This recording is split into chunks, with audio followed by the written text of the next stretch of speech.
Hello everyone, this is Zainul Arfeen from tutoria.pk and I am going to be your biology instructor for the rest of this session.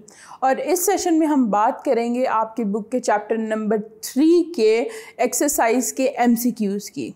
So let's move towards the first MCQ. Classification means the grouping of organisms on the basis of. अब वो आपसे पूछ रहे हैं कि classification किस base पे की जाती है, जिसकी 4 options हैं and the options are A. How they feed, B.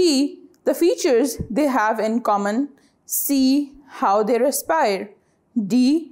How they can survive. And the correct option is B. The features they have in common. Classification में features को बहुत ज़्यादा importance दी जाती है. बाकी चीज़ें जो हैं वो older classification system में की जाती थी कंसिडर, लेकिन जो लेटेस्ट 5 किंगडम क्लासिफिकेशन है उसमें सबसे ज़्यादा फोकस जो है वो फीचर्स पे है. The next MCQ is the kingdom protista includes. अब इसमें किंगडम प्रोटिस्टा के अंदर इंडिविजुअल्स की बात हो रही है, ऑर्गेनिजम्स की बात हो रही है कि कौन से वाले आते हैं, और उसके ऑप्शंस हैं A. Unicellular and simple multicellular organisms with prominent nucleus, B. True multicellular organisms with no prominent nucleus, C. True multicellular organisms with prominent nucleus, D. Unicellular organisms with no prominent nucleus. And the correct option is A. Unicellular and simple multicellular organisms with prominent nucleus. अब protista के अंदर हमारे पास paramecium, amoeba, algae, ये सारी चीज़ें आ जाती हैं.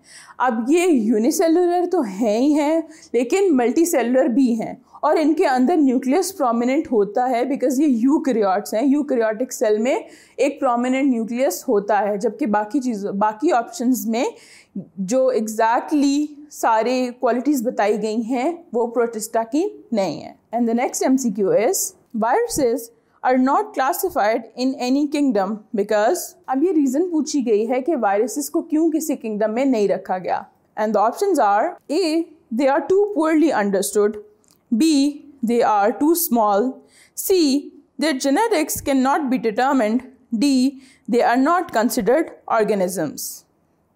And the correct option is D. They are not considered organisms. Viruses को किसी भी किंगडम में इसलिए नहीं प्लेस किया गया क्योंकि उनको पूरा ऑर्गेनिज्म होने का स्टेटस उनके पास नहीं है. वो लिविंग थिंग्स की तरह भी बिहेव कर सकते हैं जब वो किसी होस्ट के अंदर होते हैं और अपना जो जेनेटिक मटेरियल है उसको रेप्लिकेट कर रहे होते हैं, लेकिन मेजॉरिटी ऑफ द टाइम जब वो क्रिस्टलाइन फॉर्म में होते हैं यानी होस्ट से बाहर होते हैं तो these are just particles, they act like non living things. इसलिए उनकी कोई ट्रू क्लासिफिकेशन नहीं है और उनको बिल्कुल अलग का अलग रखा गया हुआ है. The next MCQ is viruses are assigned to the kingdom. अब यहाँ अगेन वो बात पूछी गई है कि वायरसेस को किस किंगडम में प्लेस किया गया है. And the options are A. Monera, B. Protista, C. Fungi, D. None of the above. And the correct option is D. None of the above. Viruses organisms नहीं हैं, उनके पास पूरा ऑर्गेनिज्म होने का स्टेटस नहीं है, इसीलिए उन्हें किसी भी किंगडम में प्लेस नहीं किया गया. वो बिल्कुल सेपरेट एंटिटी की तरह डील किए जाते हैं. And the next MCQ is a related group of genera comprises. अब ये बात हो रही है कि रिलेटेड ग्रुप ऑफ जेनरा को कंबाइन करके हम क्या बनाते हैं या उसे क्या कहते हैं, और इसकी ऑप्शंस हैं A. An order, B. A family, C. a class, D. a phylum. And the correct option is B. a family. अब हिरार्की के अंदर डिफरेंट जनरास जो होते हैं वो एक फैमिली के अंदर आते हैं, इसलिए हम यहाँ पे इसका जो आंसर है वो ये दे रहे हैं फैमिली, जबकि बाकी चीज़ों में रिलेटेड जनरास नहीं एग्जिस्ट करते, दूसरी चीज़ें होती हैं हिरार्की के अंदर. And the next MCQ is in which kingdom would you classify unicellular eukaryotes. अब यहाँ पे यूनिसेलुलर यूकैरियोट्स की बात हो रही है कि सेल यूकैरियोटिक है लेकिन जो सेलुलर ऑर्गेनाइजेशन है वो यूनिसेलुलर है, मींस के each cell is an entire organism. और उसकी ऑप्शंस हैं A. Fungi and plantae, B. Fungi and monera, C. Only protista, D. Only fungi. And the correct option is C only protista. अब इसकी reason ये है कि protista में unicellular eukaryotes exist करते हैं, लाइक पैरामीशियम, अमीबा, यूग्लिना। ये सारे ऑर्गेनिज्म यूनिसेलुलर तो हैं लेकिन साथ में यूकैरियोट्स भी हैं। And the next MCQ is in binomial nomenclature the first letter of the dash name is capitalized. अब यहाँ पे बाइनोमियल नोमेनक्लेचर की बात हो रही है कि वो किस तरह होता है और फर्स्ट कौन सा वाली हायरार्की में किस चीज़ का नाम होता है जिसको हम कैपिटलाइज करते हैं। And the options are A family, B class, C species, D genus, and the correct option is D genus। Binomial nomenclature में जीनस का नाम जो है वो कैपिटलाइज किया जाता है। ये एक रूल है बाइनोमियल नोमेनक्लेचर का। जीनस का नाम होता है और फिर सेकंड जो है वो स्पीशी का नाम होता है जो हम कैपिटलाइज नहीं करते। ये एक रूल है तो इसलिए इसका आंसर है genus.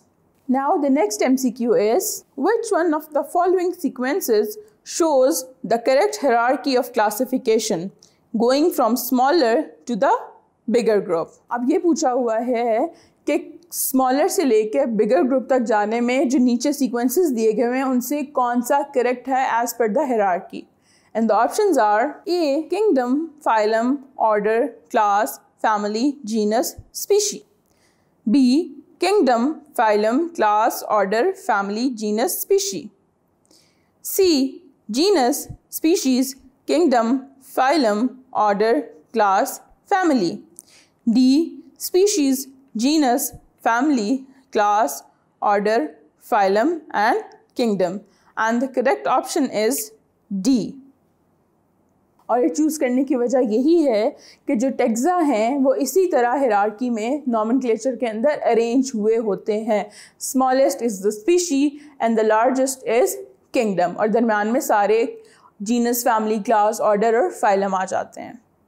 And the next MCQ is which of the following may be the correct way of writing the scientific name of an organism. अब यहाँ पे साइंटिफिक नेमिंग की बात हो रही है कि कौन सा करेक्ट वे है किसी भी ऑर्गेनिज्म का नाम लिखने का। जो नीचे ऑप्शंस दी गई हैं वो ये हैं, A canis lupus, B saccharum, C grant's gazelle, D e coli, and the correct option is canis lupus. अब why it is correct? Because पहली चीज़ कि ये इटैलिक्स में लिखा हुआ है, दूसरी चीज़ कि फर्स्ट नेम का फर्स्ट लेटर जो है वो कैपिटलाइज है जबकि सेकंड जो है वो स्मॉल ही है। तो ये किसी भी ऑर्गेनिज्म का नेम लिखने का, साइंटिफिक नेम लिखने का करेक्ट वे है। बाकी जो सारे हैं they don't make sense at all, और इसमें ये वाहिद एक नाम है जो कि साइंटिफिक नेम लग रहा है। And the next MCQ is a certain organism is multicellular, adapted for photosynthesis and has the multicellular sex organs.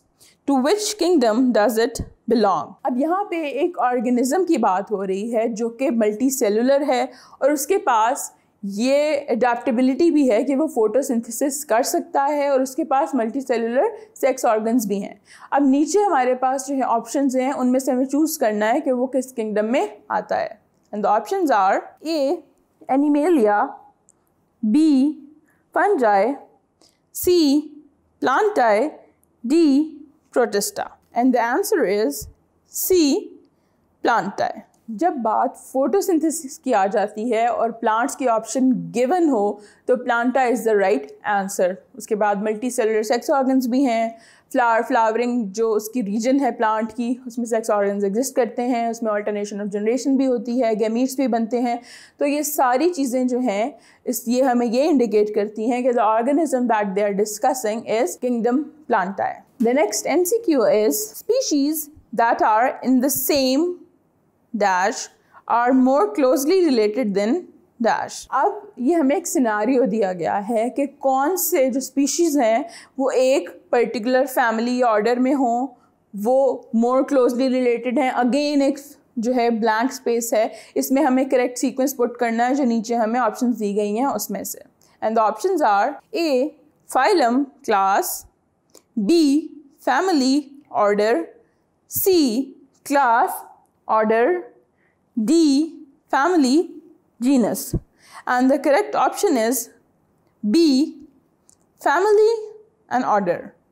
अब अगर हम ये स्टेटमेंट पूरी पढ़ें तो species that are in the same family are more closely related than in order, क्योंकि family में ज़्यादा क्लोजली रिलेटेड ऑर्गेनिजम्स होते हैं, ऑर्डर उससे ऊपर होता है तो उसमें less closely related organisms exist करेंगे. And the next MCQ is, when the last member of a particular species dies, the species is said to be. अब यहाँ पे एक सिनारियो है कि अगर एक स्पीशी का लास्ट मेंबर भी डेड हो जाता है तो स्पीशी को हम क्या कहेंगे? And the options are A, established, B, extinct, C, threatened, D, endangered.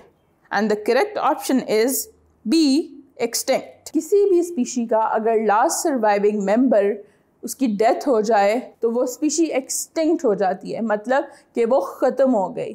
और बाकी जो हमारे पास ऑप्शंस गिवन हैं उसमें ऐसा कुछ भी नहीं है. Established does not make sense in this. Threaten का मतलब है जो अभी जिसको ख़तरा है, जिसका नंबर कम है. इंडेंजर्ड का भी यही है कि that will soon be extinct but not yet extinct. तो इसमें जो करेक्ट ऑप्शन है वो है extinct. Now the next MCQ is, in which season Houbara bustard migrates to Pakistan and settles here. अब हुबारा बस्टर्ड एक बर्ड है जो कि माइग्रेट करता है पाकिस्तान में एक पर्टिकुलर सीजन में. उस सीजन का पूछा गया है कि कब. And the options are A, summer, B, spring, C, autumn, D, winter. And the correct option is D, winter. अब ये जो बर्ड है ये जहाँ पे एग्जिस्ट करता है वहाँ बहुत ज़्यादा ठंड होती है. That winter is unbearable for this bird. तो बहुत ठंडे इलाकों से पाकिस्तान में चोलिस्तान की तरफ माइग्रेट कर जाता है और विंटर इधर गुजारता है एक मॉडरेट वेदर के अंदर. और ये आपकी बुक में भी मेंशन्ड है कि इसका माइग्रेटरी टाइम जो है वो विंटर है. तो यहाँ तक आपके MCQs ख़त्म हो गए हैं. And I hope everything is clear enough.